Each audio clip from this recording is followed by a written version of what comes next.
start the record. Okay, so welcome.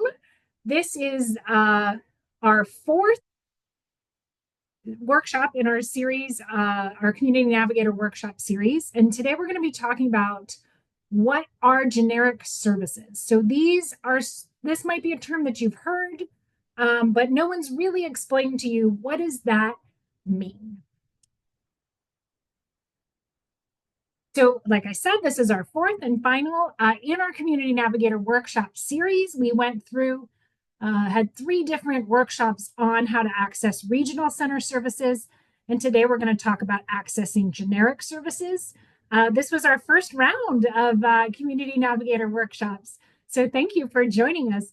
And we will be repeating this series in 2025. We don't have it on the schedule quite yet. A little bit about Family Focus.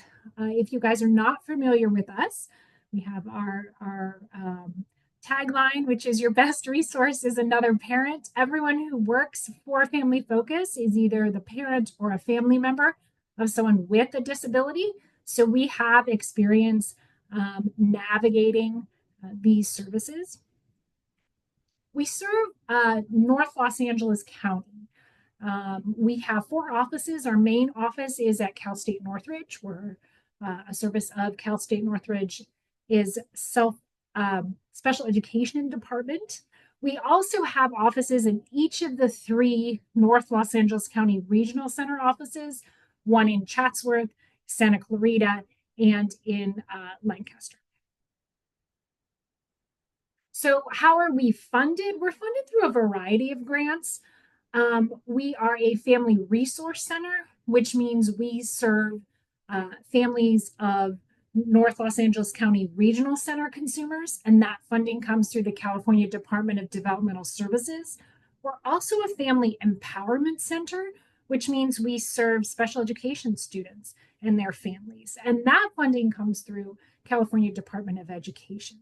And we're a nonprofit agency, and so all of our services are free. So Christy's dropping some links in the chat to our website.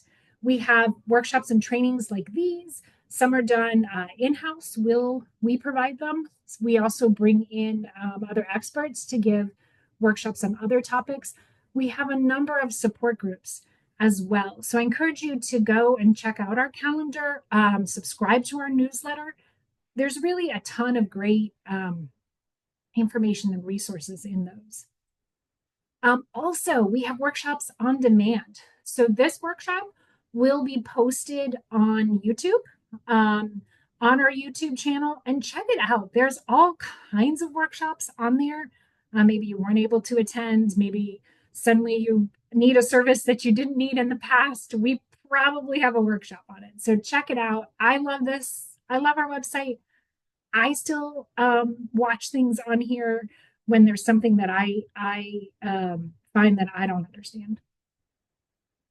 And I will send you, we'll have the link, and then I'll also send you the link to this recording, and you will also get a copy of the slides in an email. So let's dive in. What are generic services? Now, purposes, I'm kind of move this around a little bit. We're going to talk about governmental services that are available to the general public if you meet certain criteria. I want to be clear, though, Regional Center considers any service that is not Regional Center to be a generic service. So they'll consider community programs, free community programs at the library. That's a generic resource according to Regional Center. They consider special education a generic resource. What we're going to talk about today are those government services that your family may be eligible for and you can apply for. So we're going to go through, these are the main ones that we help folks with in our Community Navigator program, our application assistance program. Medi-Cal, in-home supportive services, or IHSS, supplemental security income, which is SSI, CalFresh, California Children's Services, and California Department of Rehabilitation. So we are going to go over a lot today. All right, we'll start with Medi-Cal. Medi-Cal is California's Medicaid program. It is much of the funding comes from the federal government.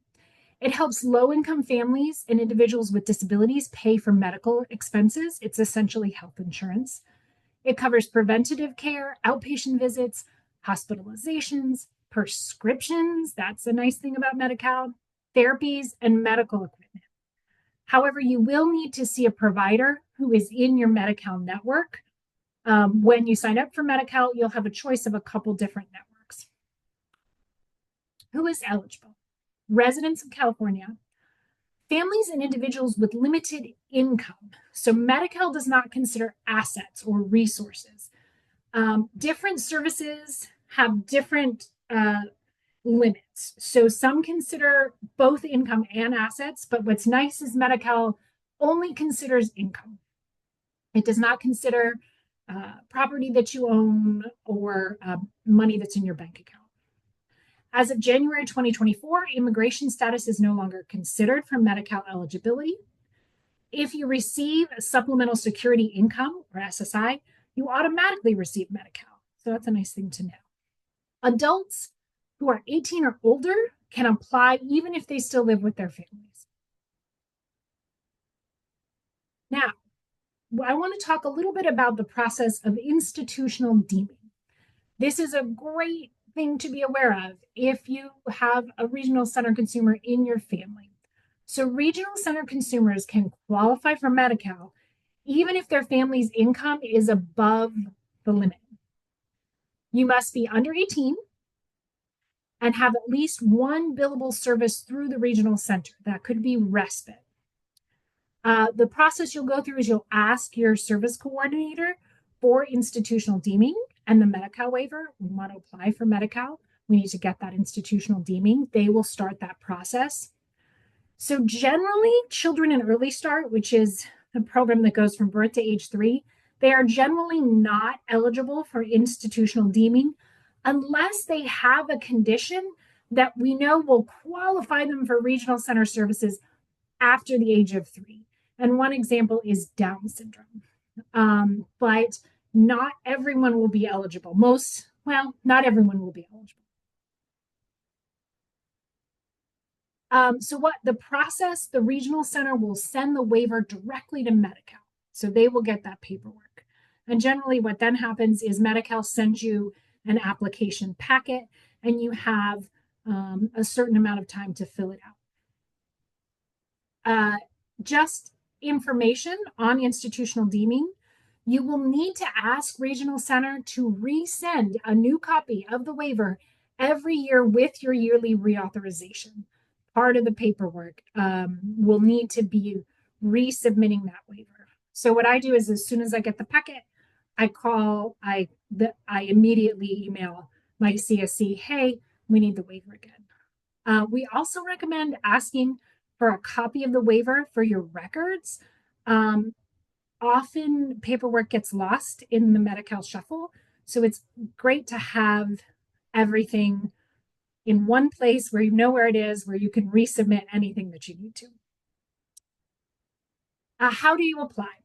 So you can apply with the Covered California packet.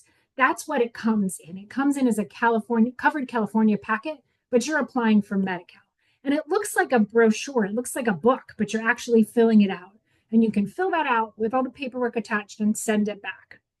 You can also apply on Benefits Cal. We recommend, even if you have filled out the paper packet, go ahead and start a Benefits Cal account because you can upload documents directly. Like I had said before, things get lost in the shuffle. You can, if they say, oh, we're missing this piece of income paperwork, you can upload that to Benefits Cal and then call in and say, hey, can you see it? It's right here. Here, I just uploaded it. So that's helpful. We really like Benefits Cal, kind of lets you keep everything in one place. What you'll need is you'll need to provide proof of residency and identity. You'll also need to submit financial information about your income, even if you have institutional deeming. Even if you have the waiver, your finances don't matter, aren't going to count. You still have to provide all the information. This is a huge tip for applying for Medi-Cal. Be sure that you respond to letters asking for more information, even if it's something you know you've already submitted or you think you've already submitted. Like, oh, well, I submitted, you know, unemployment records, a stub from unemployment. That must mean they must understand that I don't have a job. They may ask for a resignation letter. So there can be very specific and persistent. You can mail this information back. They'll give you when they send it to you in the mail, they'll give you a return envelope, or you can upload it to Benefits Cal. The biggest and most important point about this is if they don't receive that information by the due date printed on the letter, you might have to restart the application process all over again. So that's our big tip for Medi-Cal, honestly. Okay, in-home supportive services, IHSS.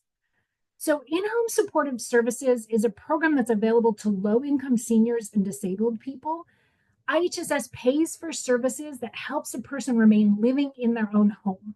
That is the goal of the program. We want people living in their own home and not in a nursing home in a group setting, right? It can be helpful to understand the purpose of the program when you're applying for it, because that helps you kind of think about, okay, this is the information that they need to hear from me. This is what I need to show. I need to show how this person what supports does this person need to live safely in their own home. So who is eligible? You must be over the age of 65 or disabled. I think that's an important thing to remember too when you're applying for IHSS, that it is for disabled individuals and for elderly people. Because sometimes the way the information is presented, you're like, well, why are they asking me this? Well, this could be for someone who is trying to stay in their own home instead of going into a nursing home. So it's helpful to kind of keep that in mind, the sort of the broader scope of the program. In order to be eligible for IHSS, you need to have Medi-Cal. You can have Medi-Cal through institutional deeming, that's fine. It just has to be Medi-Cal. You need to be a California resident. You need to live in your own home. So if you're in a hospital, nursing home, a group home, that doesn't qualify as your own home. And disabled children can qualify to receive IHSS. I apply.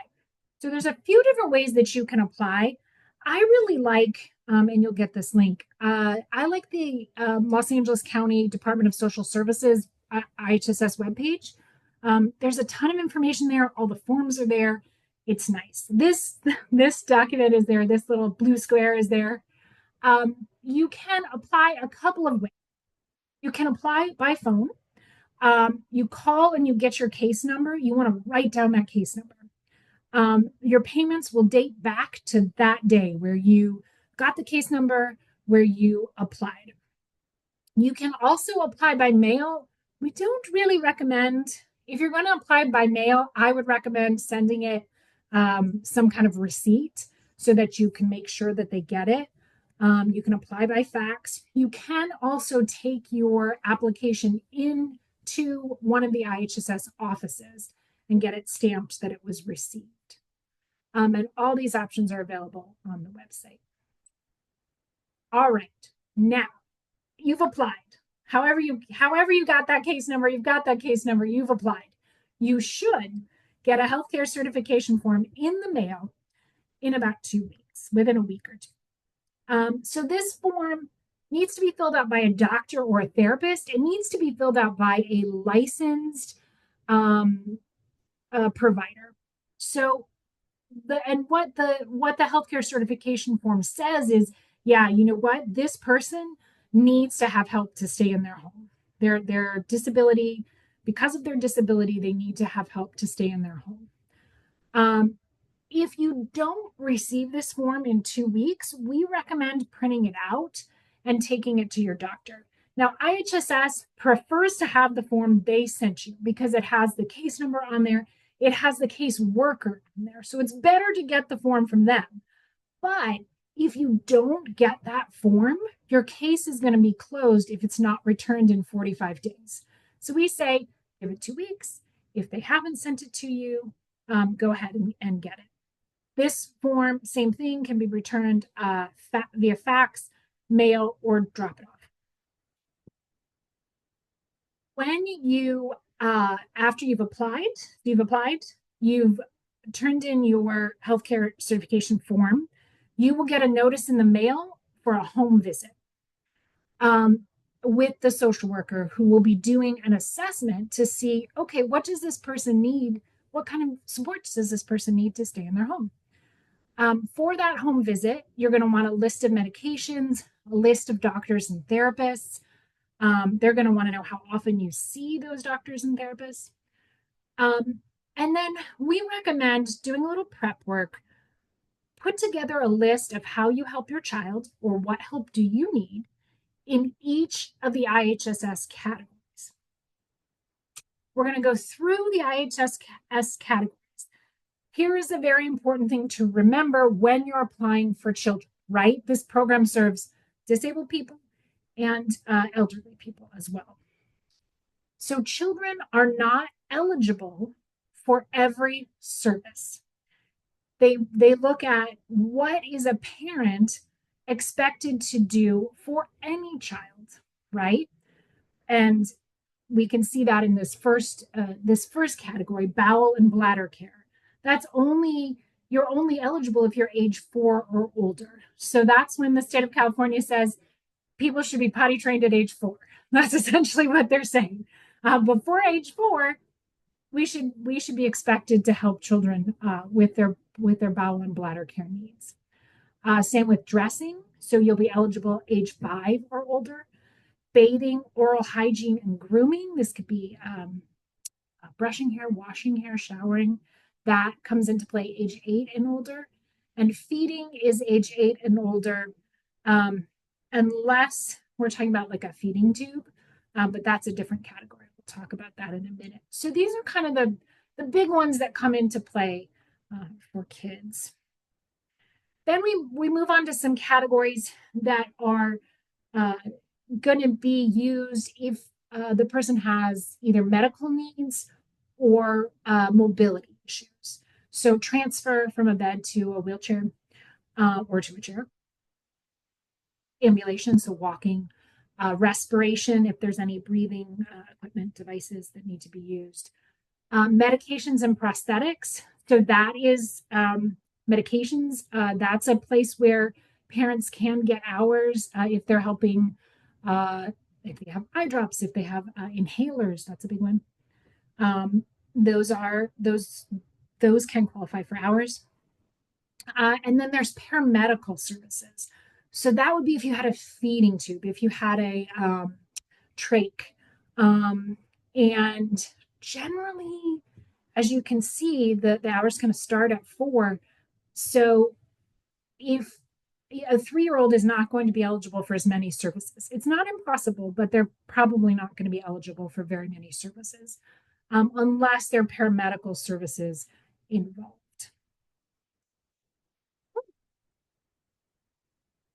All right, so there is another big category for in-home supportive services, and that is protective supervision. So this is available for individuals who have severely impaired memory, orientation, and judgment. So those are the 3 specific categories. These people also need 24-hour supervision to remain safely in their home. For children, another sort of requirement is that they need much more supervision than a child of the same age, than a typical child of the same age. How do you apply? So you can have a doctor or a therapist, again, same requirements here where it needs to be a licensed provider. They need to complete the protective supervision assessment form. If you know when you start to apply that you want to apply for protective supervision, you can go ahead and have the same person fill it out. Or what we recommend is really having somebody who really talk about the dangerous behaviors.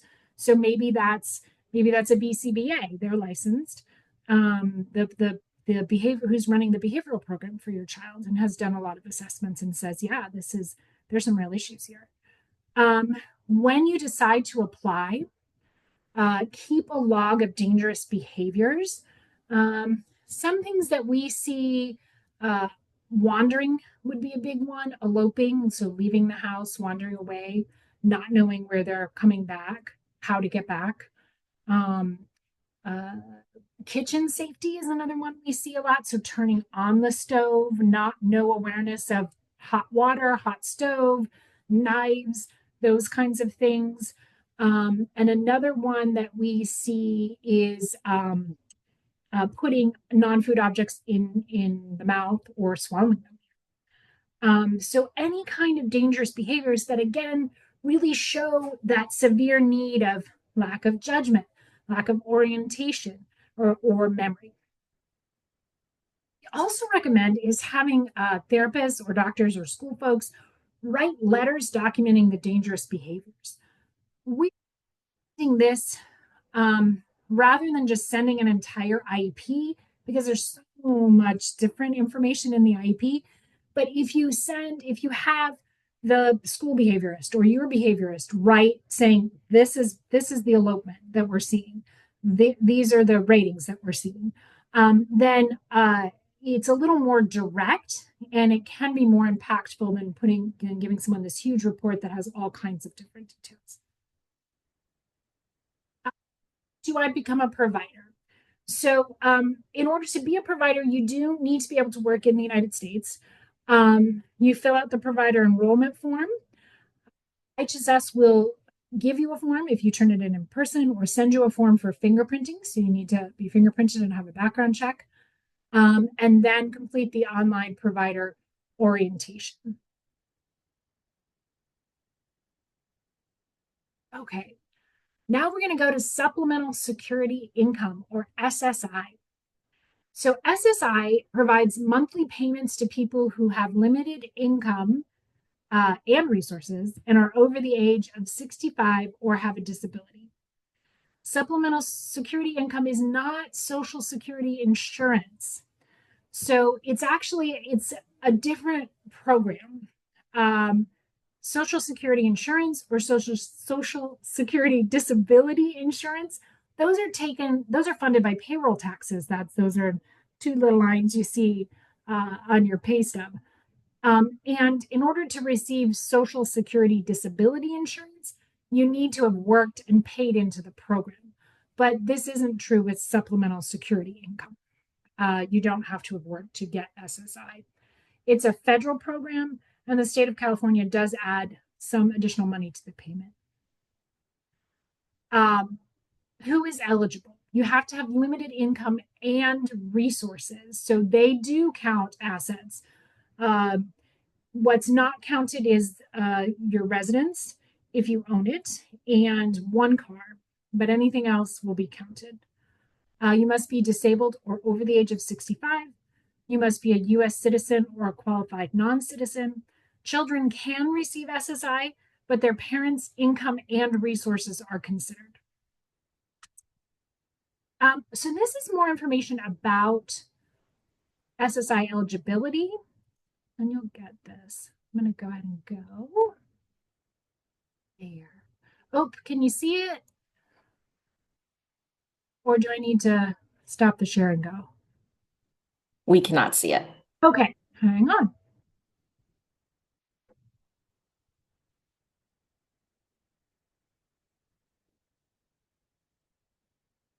Okay, there we go. This page, am I going to be eligible for SSI? So you can, it says who's eligible. You can choose your circumstance, the pre-tax monthly work earnings, and then all the other from non-work sources. There's a whole equation formula that they use to compute this. Non-earned income counts for less. But you can just enter your numbers in here and figure it out. You can learn what doesn't account towards what doesn't count. Here are the resource limits.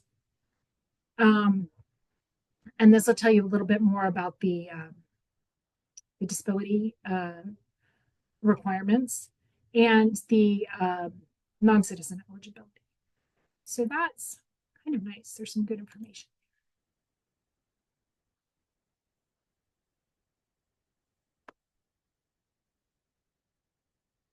Okay. So let's go on and we'll talk a little bit about. Oh, did I do? Hang on one second. Oh, that's eligibility. Okay, I guess I do disability later. Hang on. All right, for SSI. You can start your application online, over the phone, or in person at the Social Security Administration office. You want to make sure that you apply for supplemental security income when you're clicking on the website. And you can get more information on the website. I do like it. It's pretty easy to maneuver. What information do you need to fill out the application? So you're going to want a list of doctors. If you're filling out for a child's school information, you want a list of assessments from schools, doctors, and the regional center. And you'll want to have all your financial information. Um, there's a lot of information on the qualifying criteria for disability. There is the what's called the listing of impairments, or the blue book, which you can click here and it will go through that. Reading the criteria can really help you understand, like, what kinds of examples should I give when I'm filling out this application. You will be filling out an application where um, you talk about the impact of the disability, right? What are the functional limitations about the disability? And it really helps to read, like, okay, well, what are they looking for? What criteria are they looking for? So this can be helpful. Um, I have here the criteria for autism spectrum disorder for a child. Um, Again, the child is going to have to meet these requirements, and this disability is going to have to substantially limit their life activities. For adults, it's going to have to substantially limit your ability to work, to what they call substantial gainful employment, your ability to support yourself financially. So this can be helpful to look and see, and when you're filling out the application, okay, let me give some examples of how a child's ability to interact with others is really impacted. Okay, we're going to talk about CalFresh now. So CalFresh gives low-income families a monthly allowance to buy food.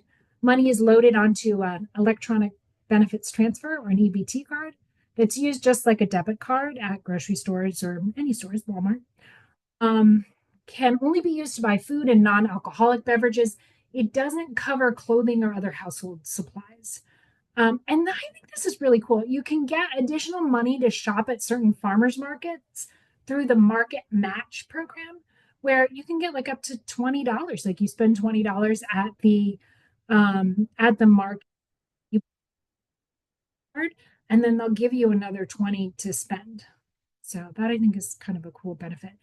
Who is eligible for CalFresh? So again, just like Medi-Cal, families and individuals with limited income, CalFresh doesn't consider assets. And I think this is really important to remember. So somebody could just get laid off and be eligible for CalFresh. They may be eligible to receive CalFresh, which is a really great thing to know. It is a federal program. You need to be a US citizen or qualified non-citizen. So this is a little bit strange about CalFresh for when we're talking about our adults living at home with their parents. They need to be over the age of 22 to apply for CalFresh on their own, which is different than Medi-Cal. You can apply at 18. Not so with CalFresh. You have to be 22. So just sort of a weird little quirk with applying as an adult. You can apply at Benefits Cal over the phone with LA County of Department of Social Services, or you can go into your LA DPSS office. Okay, so our last two services you may not have heard of before or don't know much about, but they can be really helpful for the families who qualify. So, California Children's Services provides medical services, physical and occupational therapy to children under the age of 21 with a qualifying CCS condition. So it's a health condition, a medical condition.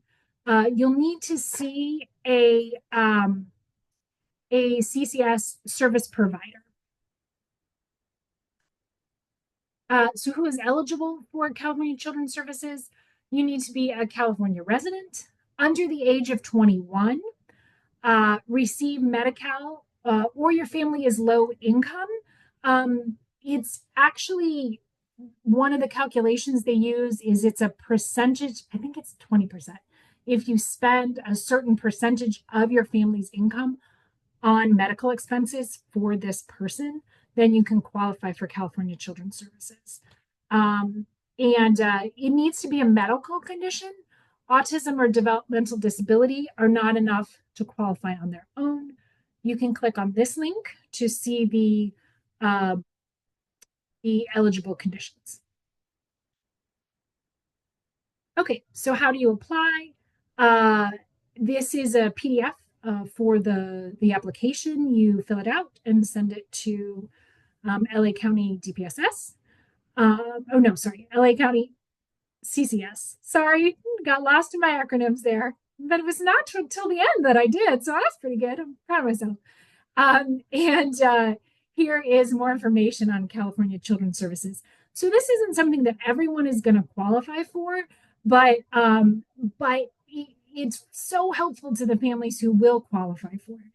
So definitely, if you qualify for it, or if you know someone who might, definitely encourage sharing this information with them. This one we're going to talk about is the California Department of Rehabilitation. This is a phenomenal resource for it provides funding for job training, education, transportation, and some supplies for employment. So it's possible to get some tuition covered, books covered. You need to go first through whatever financial aid and scholarships you receive, but they can pick up the funding after you've used your financial aid. Another great thing is who is eligible. You just need to have a disability. It's not any disability. It's not narrow to developmental disabilities like regional center. If you have an IEP or a 504 plan, you can qualify for Department of Rehabilitation Services. Sometimes in the schools, children 14 and over might be eligible for certain programs, but in general, it's be over the age of 16. And how do you apply? We really recommend going in and applying in person at the DOR office. You can fill out an online form or someone from DOR will call you, but we recommend really going in. You can get more information on the services at the DOR website.